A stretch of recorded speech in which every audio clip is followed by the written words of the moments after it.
AG ನ್ಯೂಸ್ಗೆ ಸ್ವಾಗತ. ಹಕ್ಕುಪತ್ರಗಳನ್ನು ವಿತರಿಸಿ 4 ವರ್ಷಗಳಾದರೂ ಖಾತೆ ಮಾಡಿಕೊಡದೆ ವಿಳಂಬ ಮಾಡುತ್ತಿರುವುದಾಗಿ ಆರೋಪಿಸಿ ಅರಕಲಗೂಡು ತಾಲೂಕು ರಾಮನಾಥಪುರ ಗ್ರಾಮದ ವಸತಿ ರಹಿತರು ಜಿಲ್ಲಾಧಿಕಾರಿ ಕಚೇರಿ ಎದುರು ಅನಿರ್ದಿಷ್ಟಾವಧಿ ಧರಣಿ 7ನೇ ದಿನಕ್ಕೆ ಕಾಲಿಟ್ಟಿದೆ. ರಾಮನಾಥಪುರ ಗ್ರಾಮಸ್ಥ ರಾಜು ಮಾಧ್ಯಮದೊಂದಿಗೆ ಮಾತನಾಡಿ 2020-21ನೇ ಸಾಲಿನಲ್ಲಿ ರಾಜೀವ್ ಗಾಂಧಿ ವಸತಿ ನಿಗಮ ಯೋಜನೆ ಅಡಿ ಅರ್ಹ ಫಲಾನುಭವಿಗಳ ಪಟ್ಟಿಯನ್ನು ಗ್ರಾಮ ಪಂಚಾಯಿತಿ ತಯಾರಿಸಿ ಸಾರ್ವಜನಿಕವಾಗಿ ಪ್ರಕಟಿಸಿತು. 2020ರ ಮಾರ್ಚ್ 7ರಿಂದ ಸುಮಾರು 4-5 ತಿಂಗಳುಗಳ ಕಾಲ ನೋಟಿಸ್ ಬೋರ್ಡ್ನಲ್ಲಿ ಪಟ್ಟಿ ಪ್ರದರ್ಶಿಸಲಾಗಿತ್ತು. ನಂತರ ತಾಲೂಕು ದಂಡಾಧಿಕಾರಿಗಳ ಸಮ್ಮುಖದಲ್ಲಿ ಸಭೆ ಹಾಗೂ ಗ್ರಾಮ ಸಭೆ ಮಾಡಿ ಯಾವುದೇ ಆಕ್ಷೇಪಣೆ ಇಲ್ಲದ ಹಿನ್ನೆಲೆ ಅನುಮೋದನೆ ಕೊಡಲಾಗಿತ್ತು ಅಂತ ವಿವರಿಸಿದ್ರು. ಇದಾದ ಬಳಿಕ 2022ರ ಅಕ್ಟೋಬರ್ 10ರಂದು ರಾಮನಾಥಪುರ ನೂತನ ಬಸ್ ನಿಲ್ದಾಣ ಉದ್ಘಾಟನೆ ಕಾರ್ಯಕ್ರಮದ ಸಂದರ್ಭದಲ್ಲಿ ಜನಪ್ರತಿನಿಧಿಗಳು ಹಾಗೂ ಅಧಿಕಾರಿಗಳ ಸಮ್ಮುಖದಲ್ಲಿ 47 ಫಲಾನುಭವಿಗಳಿಗೆ ಹಕ್ಕುಪತ್ರಗಳನ್ನು ವಿತರಿಸಲಾಗಿದೆ. ಆದರೆ ಇದುವರೆಗೆ ಖಾತೆ ಮಾಡಿಕೊಡದಿರುವುದು ಅನ್ಯಾಯ ಅಂತ ಆರೋಪಿಸಿದರು. ಪಂಚಾಯಿತಿ ಅಧಿಕಾರಿಗಳು ಕೋವಿಡ್ ಅವಧಿಯಲ್ಲಿ ಕೇವಲ 15 ದಿನ ಮಾತ್ರ ನೋಟಿಸ್ ಕೊಡಲಾಗಿದೆ ಅಂತ ತಪ್ಪು ಮಾಹಿತಿ ಕೊಡುತ್ತಿದ್ದಾರೆ.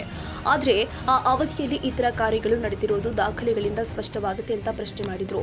ಈಗ ಕೆಲವರು ಹಣಕ್ಕಾಗಿ ಉದ್ದೇಶಪೂರ್ವಕವಾಗಿ ತಕರಾರು ಎಬ್ಬಿಸುತ್ತಿದ್ದಾರೆ ಹಾಗೂ ಇಲ್ಲಿನ ಜನಪ್ರತಿನಿಧಿಗಳ ಕುಮ್ಮಕ್ಕು ಇದೆ ಅಂತ ಗಂಭೀರವಾಗಿ ದೂರಿದ್ದಾರೆ. ನಮಸ್ತೆ. ನಾವು ಇಲ್ಲಿ ರಾಮನಾಥಪುರ ಅರಕಲಗೂಡು ತಾಲೂಕು ಹಾಸನ ಜಿಲ್ಲೆ ರಾಮನಾಥಪುರ ಹೋಬಳಿ. ನಾವು ಕೋಟವಾಳಲ್ಲಿ ನಮಗೆ 58 ಜನಕ್ಕೆ ಏನು ವಸತಿ ರಹಿತರು ಅಂತ ಗುರುತಿಸಿ ನಮ್ಮನ್ನು ಇದು ಮಾಡಿದ್ದಾರೆ. ಅಲ್ಲಿ ನಮಗೆ ಹಕ್ಕುಪತ್ರ ಹಾಗೂ ಈ ಸತ್ತನ್ನು ಮಾಡಿಕೊಡೋಕ್ಕೆ ಅಧಿಕಾರಿಗಳು ದೊಡ್ಡ ಅಧಿಕಾರಿಗಳೆಲ್ಲ ಭಾಳ ಸತಾಯಿಸಿದ್ದಾರೆ. ಹಾಗಾಗಿ ಇವತ್ತು ನಾವು 7ನೇ ದಿನದ್ದು ಒಂದು ನಮ್ಮ ಹೋರಾಟ ಇದು. 7ನೇ ದಿನ ಹೋರಾಟ ಅಂದರೂ ಯಾವೊಬ್ಬರು ಅಧಿಕಾರಿಗಳು ಬಂದು ಇಲ್ಲಿ ನಮ್ಗೆ ಏನು ಎತ್ತ ಅಂತ ಕೇಳ್ತಾ ಇಲ್ಲ. ನಾವಲ್ಲಿ ಎಲ್ಲ ಅಲ್ಲಿದ್ದೋ ಕಚೇರಿ ಮುಂದೆ ಇದ್ದೋ. ನಿನ್ನೆ ಬಂದುಬಿಟ್ಟು ದೊಡ್ಡ ಅಧಿಕಾರಿಗಳೆಲ್ಲ ಬಂದ್ಬಿಟ್ಟು ನೀವೆಲ್ಲ ಇಲ್ಲಿ ಈ ಥರ ಮಾಡ್ತಾ ಇರೋದು ಭಾಳ ಇದು ಮಾಡ್ತಾಯಿದ್ದೀರಿ, ಇದು ಮಾಡಿಕೊಂಡು ನಮಗೆ ಇದು ಮಾಡ್ತಾಯಿದ್ದೀರಿ ಅಂದ್ಬಿಟ್ಟು ಅಲ್ಲಿಂದ ಇಲ್ಲಿ ಕಳಿಸಿದ್ದಾರೆ ಅಧಿಕಾರಿಗಳು.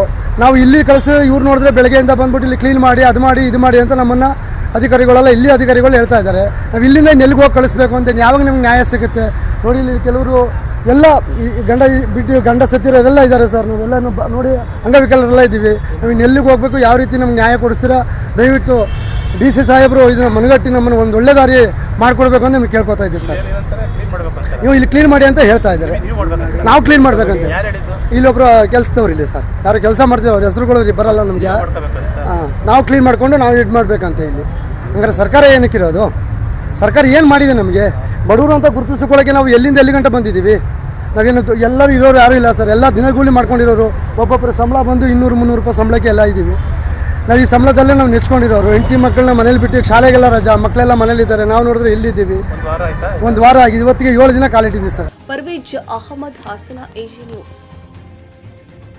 ಕನ್ನಡಿಗರ ಮೆಚ್ಚಿನ ನಿಮ್ಮ ಎಜೆ 24/7 ನ್ಯೂಸ್ ಕನ್ನಡ ವಾಹಿನಿ ಇದೀಗ ಟಿವಿಯಲ್ಲಿ ಲಭ್ಯ. ವೇಳೆ ನೋಟಿಸ್ ಕೊಟ್ಟಿದ್ರೆ ವಾಪಸ್ ತಗೋತೀವಿ. ಇವತ್ತು ವಕ್ಫ್ ಪ್ರಾಪರ್ಟಿ ಅಂತೇಳಿ ಬರ್ತದೆ ಅಂತ ಹೇಳಿದ್ರೆ ರೈತರು ಬೀದಿಗೆ ಬಂದು ಏನು ಮಾಡಬೇಕಾಗುತ್ತೆ? ಯಾರು ವೋಟ್ ಹಾಕಲಿಲ್ಲ ಅಂದ್ರೆ ಗ್ಯಾರಂಟಿನೆಲ್ಲ ಸ್ಟಾಪ್ ಮಾಡಿಬಿಡ್ತೀವಿ.